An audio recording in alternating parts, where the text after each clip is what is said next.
Welcome to AS home food. ఈరోజు పాతకాలం పద్ధతిలో పుదీనా పచ్చడి చూడండి.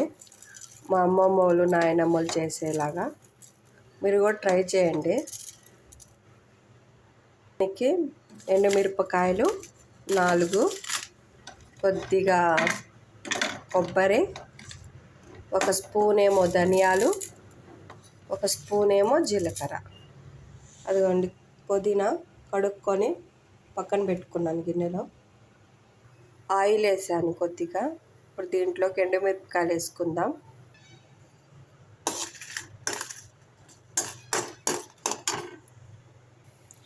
ఎండుమిరపకాయలు వేయించుకున్నాను. కొబ్బరి ఒకటి దాని తర్వాత ఒకటి వేసుకోవాలి. అలా వేయించుకొని పక్కన పెట్టుకోవాలి. పుదీనా ఫ్రెండ్స్, దీంట్లో కొద్దిగా చింతపండు, చిన్నుల్లిపాయలు వేసాను. ఇది మిక్సీ పట్టుకుందాం. ఇప్పుడు అయిపోయింది పుదీనా పచ్చడి. చాలా టేస్టీగా ఉంది. మీరు ట్రై చేసి ఎలా వచ్చింది కామెంట్ చేయండి ఫ్రెండ్స్. సబ్స్క్రైబ్ చేసుకోండి మా ఛానల్కి. బాయ్.